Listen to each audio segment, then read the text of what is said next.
פרופסור רוסמן, היקר לנו, משפחת רוסמן, חברים, קהל נכבד, מוריי ורבותיי, אני שמח ומתכבד לפתוח את המושב על חקר החסידות בכנס לרגל פרישתו של משה מההוראה. וגרשון?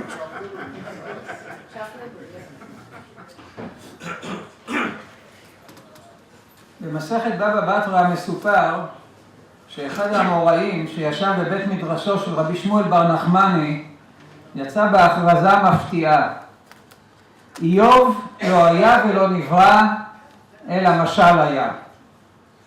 אין לי ספק שאם משה רוסמן היה חוקר מקרא, הוא היה מגלה חומר ארכיוני המוכיח שאיוב היה גם היה, כפי שמצא בארכיון עדויות על הבשט, שגם עליו היה מי שאמר שלא היה ולא נברא אלא משל היה. משה הגיע אל חקר החסידות בעקבות תגלית מפתיעה וחשובה בארכיון, ומאז הוא תרם תרומות חשובות בתחום הזה כמו גם בתחומים אחרים, והיה אחד לראשי המדברים בחקר החסידות. על כך מכירים לו תודה כל העוסקים וכל המתעניינים בתולדות החסידות. במושב הזה יש לנו 3 הרצאות מפי 3 חוקרים בולטים בתחום, ואני אציג כל אחד מהם בנפרד. הדובר הראשון הוא פרופסור מרצ'ין ווג'ינסקי, שהוא פרופסור להיסטוריה וספרות יהודית באוניברסיטת וורצלב בפולין. תחומי ההתמחות שלו הם היסטוריה חברתית ותרבותית של היהודים במזרח אירופה במאה ה-19, עם דגש מיוחד על תולדות החסידות וההשכלה. הוא פרסם מחקרים רבים בפולנית ובאנגלית, ובהם הספרים Hasidism in the Kingdom of Poland ב-2005 ו-Hasidism and Politics ב-2013, וממש לאחרונה ראה אור באוניברסיטת פרינסטון האטלס על ההתפשטות הגיאוגרפית של החסידות. מזל טוב על הפרסום החדש. בבקשה, פרופסור מזל.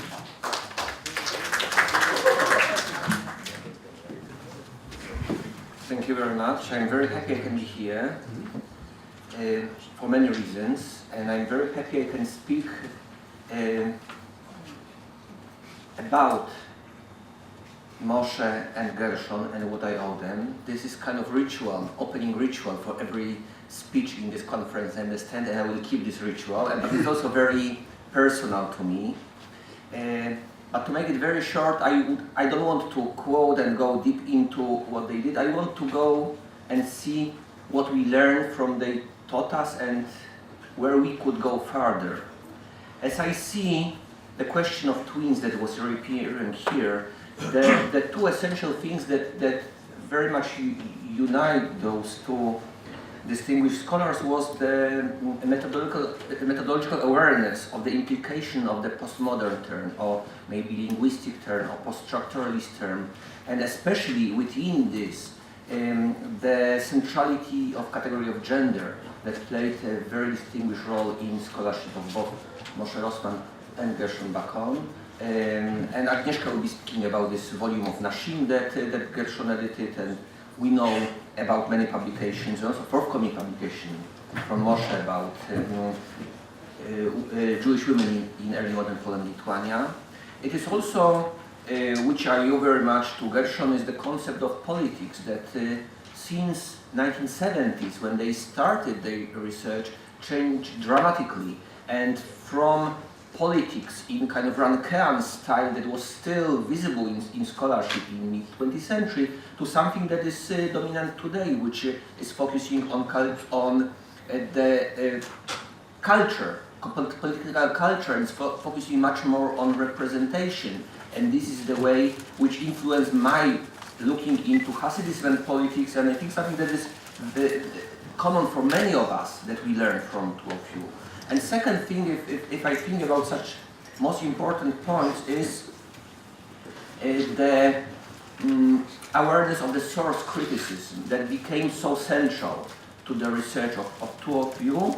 And as Emmanuel mentioned, for the history of Hasidism, this is the book that changed the field dramatically, that all we owe so much. This is the book from 1996 on the field of Hasidism that was inspiration for many of us, and that continue to shape the field. What I would like to speak today is what those two and the cohort of scholars coming from the same generation did not introduce to Jewish studies, and for reasons that I believe are well understandable. If you think about the milieu of history as practiced in the United States in the 1970s, when I understand your thinking about the field was shaped, the bad guys were people like Robert Fogel and his Time on the Cross, 1974.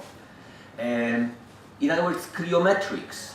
In other words, big data, quantitative methods of doing historiography.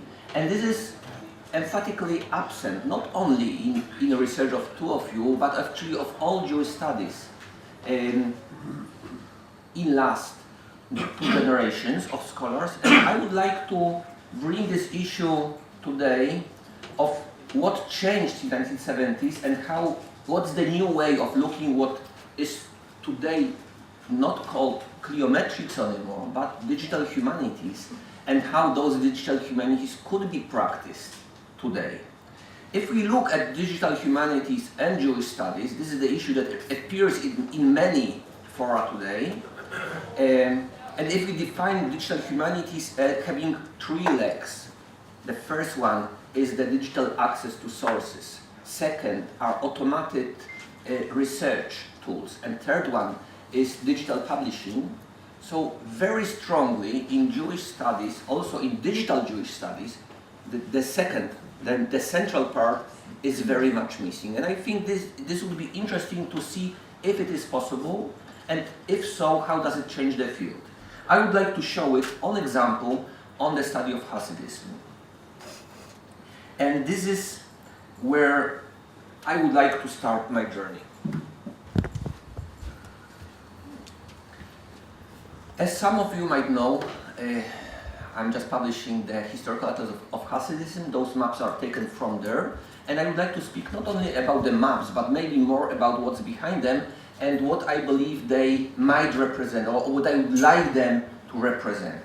First of all, if you want to do really quantitative research in Hasidism or any other phenomenon in Jewish history, we need to collect big data. And big data for any field in historiography will be never big data in what, I don't know, mathematicians would have in mind, right? This is still microscopic big data, but big enough to allow us for any kind of statistical approximations, for any kind of using numerical calculations on those. And I constructed several such databases for the Atlas of Hasidism. First of them is clearly 2,000 bios of tzaddikim and Hasidic leaders from mid-18th century up to the Second World War, and this is done together with Wodziński. He will have his speech later on, so he'll speak about his algorithm, but I would like to refer to this, and I'm not showing 5 maps that most of you have already seen when we present the seats of all the tzaddikim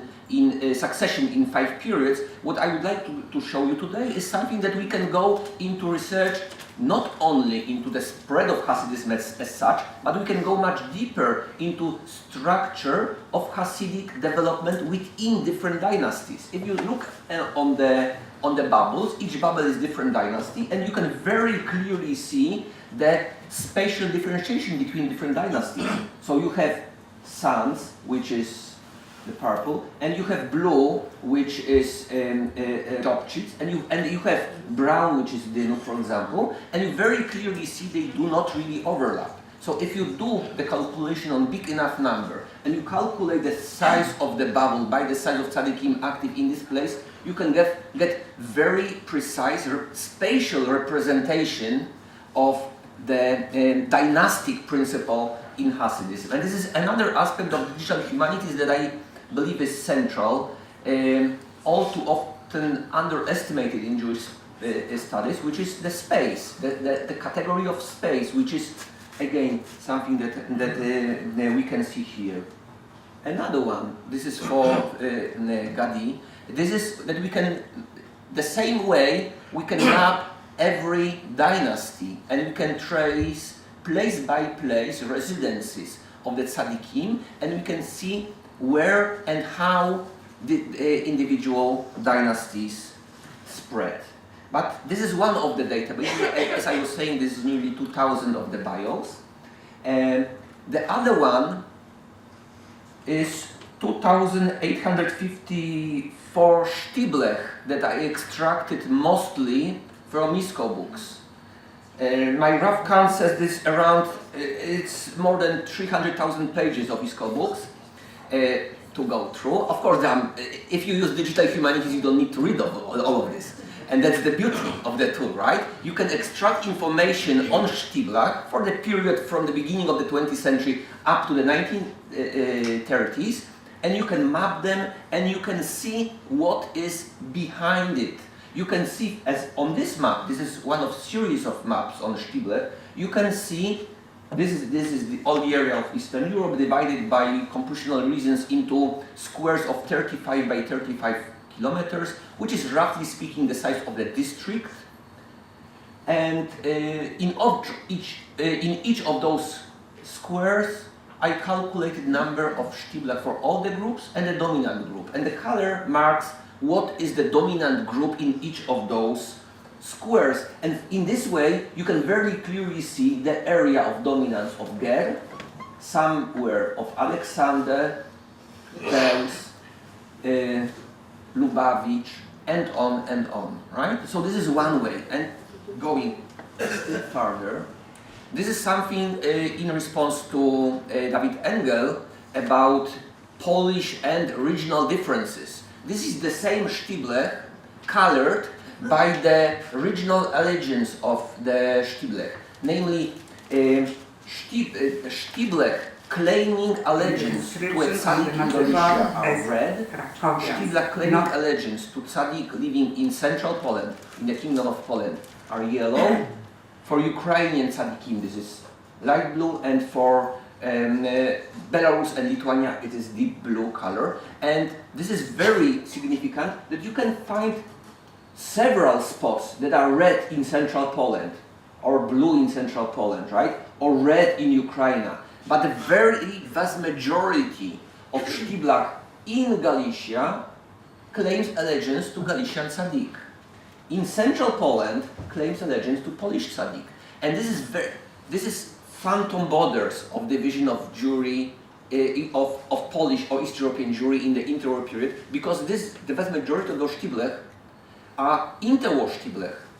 And still in the interwar, when Galicia or Kingdom of Poland do not exist anymore, more than 85% of all the Stiblach remain within 19th century political boundaries. And this is showing how political categories can be traced not on the declarative level of who is calling himself or calling other a Polish Jew or Lithuanian Hasid or whatever, but how those definitions sink into social structures, into institutions, and on.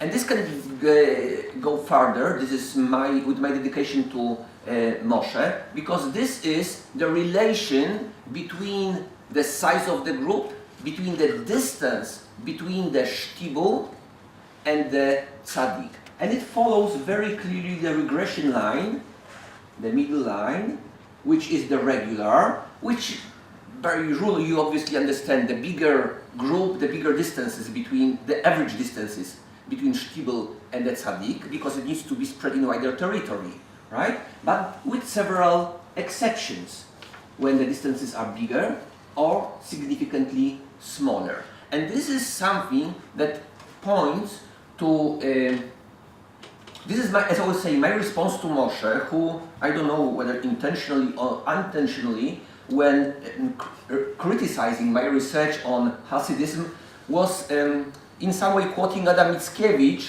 who said to Juliusz Słowacki, you remember, that this is a beautiful church, but the church there is no God in, right? So Moshe asked, where's spirituality? Where are Hasidim in all your maps? Okay, this is spirituality, because this is directly connected to the spiritual contact between the leader and the followers. If the distance is very small, the group is very small, that tzaddik have very different emotional contact and individual contact with his followers than in big courts of Ger, or Beus, or Alexander. When they have many kilometers to come, they visit the Rebbe rarely. When they are there, they are together with many thousand other followers, and they never get into direct, intimate contact with the Rebbe. And if we follow the leadership theory, we could speak about distant charismatic leadership and close charismatic leadership.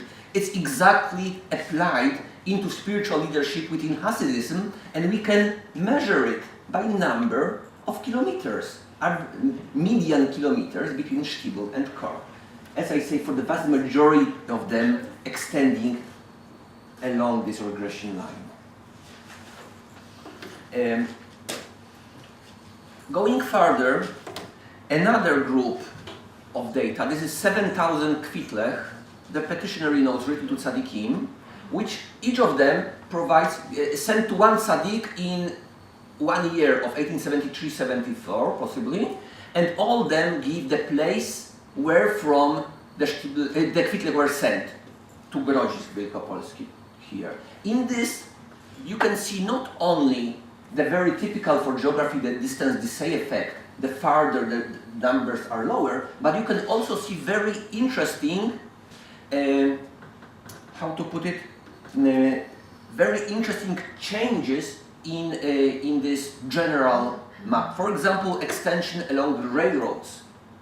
They are following, right? You have big number, relatively big number of kvitlech coming from places that are distant, but are very easy to reach by the railroad, which very clearly speaks something that all of us understand in a kind of intuitive way, but I still believe that it's better to know than to predict, that the railroad is a very important ritual, spiritual element in development of any religious movement, including Hasidism. There is also a kind of chain miracle, that you have places at which individual communities very far from Gaidis, this is Gaidis Rebbe, you have a relatively big number of kvitlech coming from there, and I assume this is like chain migration. If there is successful, either in subjectively or objectively, successful miracle for a pilgrim coming from Okuniew to Grodzisk, the pilgrim on the returning back home will obviously refer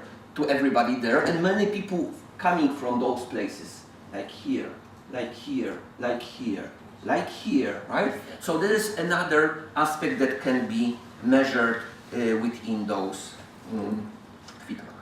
But real big data, something that I believe is really deserving the term of digital humanities, are telephone directories, phone books that I put into my title, and this is the source that provides me with 120,000 Hasidic households worldwide today. I managed to collect 34 Hasidic phone books. All the major Hasidic groups have their own phone book, and these phone books, with very few exceptions, are reliable list of membership for those places, for those groups, and supplemented with 11 auxiliary lists. Some small groups have Excel files with membership lists, right, with telephone directories and addresses. Collecting all those telephone books and 11 auxiliary lists, so it's 45 all of them, I came to the number of 116,290 Hasidic families worldwide. With an assumption that this number represents around 90% of the Hasidim today, and I'll come to this calculation a bit later. This comes to, roughly speaking, 130,000 Hasidic families.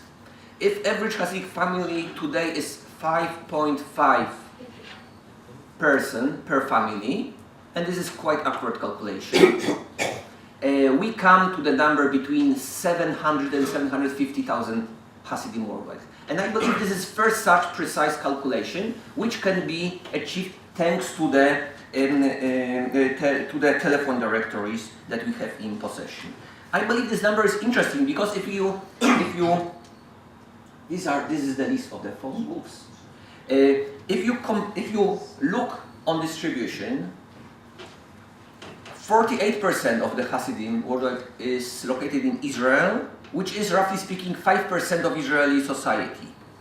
And this is interesting if all of you hear every day about the growing threat of Hasidic presence and this Hasidic secular conflicts in Israel and the growing presence of Hasidim in Israel or worldwide in world Jewry. If we come to number of 5% of world Jewry today, and the same number in the yellow color is for 5%, so United States, Canada, and Israel, also Australia, so the biggest communities in the world have, roughly speaking, the same representation of Hasidim on the level of 5%, it shows that those fears are very far from reality. This is very far also from what we know from history of Hasidism, which in mid-19th century, some places reached maybe 50% of the local Jewish population, and maybe even more in Galicia in second half of the 19th century. It's even far from immediately before the Holocaust, when Hasidim in Poland were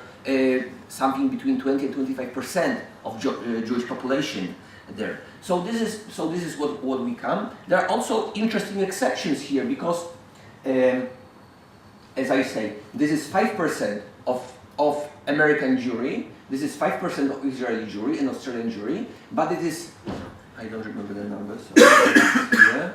For UK, this is 10%, and for Belgium, this is 33%. Every third Belgian Jew is Hasid,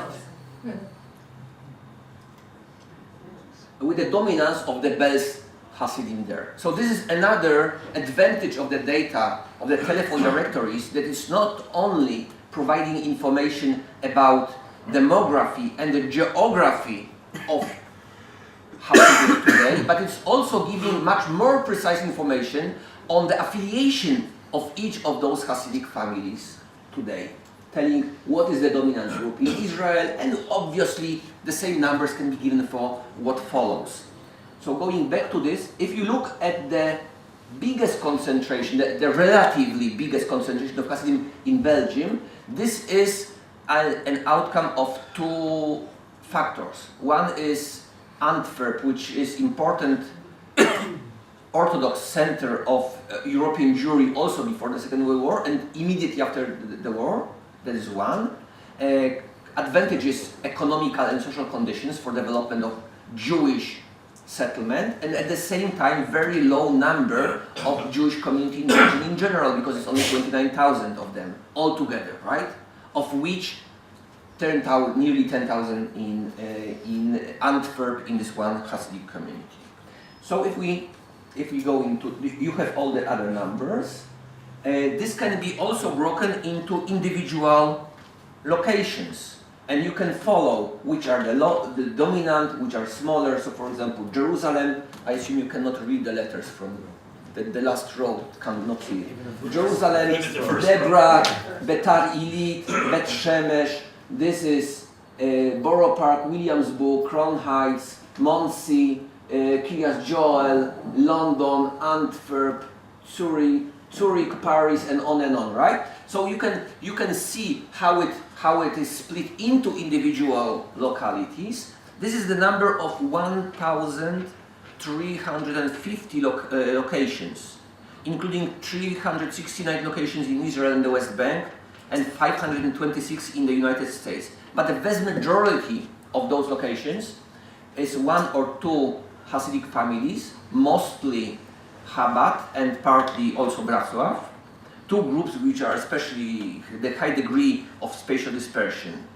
The greatest concentration of Hasidim is today in New York, which is those Babus, which is home to 34,000 Hasidic families, or 26% of Hasidim worldwide. 75% of all Hasidim live in the 10 largest communities, and 95% of Hasidim live in 10% of the largest communities.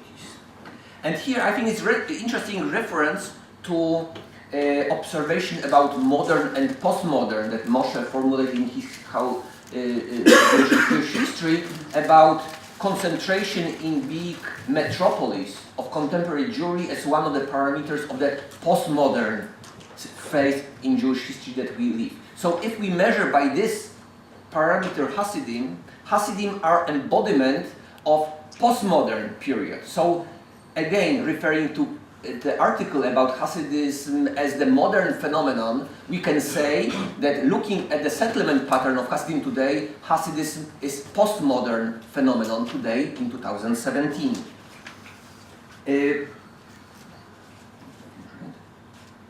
Many more maps possible and many more calculations. If you want to compare number of rank and file Hasidim with numbers of tzaddikim living in those locations, you can compare it and you come to very similar numbers.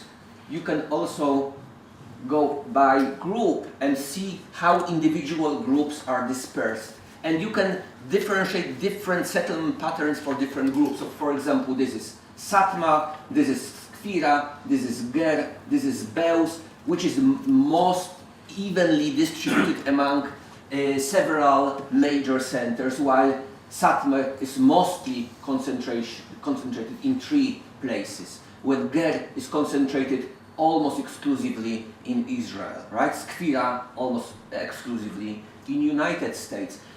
In a few cases, unfortunately there are not many, I managed to get to old and new phone books, and this allows for tracing development, spatial and demographical development. So I have 2 books for Bobov, one is from 96 and one is 20 years later, and you can compare how those numbers look. You can calculate whether assumption about 2% per year is the real one for Hasidism, or as a natural growth, or it is not. Actually, the numbers that come from analysis of Bobov and Amshinov, for which I have also numbers coming from 2 different periods, is something closer to 4% than 2% per year. Yeah. And the last of the maps that I would like to present, the same that you can see on the number of Chabad centers, which very nicely shows what is the Chabad policy in spatial and demographical terms, where Chabad is represented, where it's overrepresented, and which are the areas that are at heart of the Chabad policy of establishing their strong presence. Unfortunately, there's not enough time for me to follow on this, but I hope there will be questions and I'll be happy to answer any further of them. Thank you.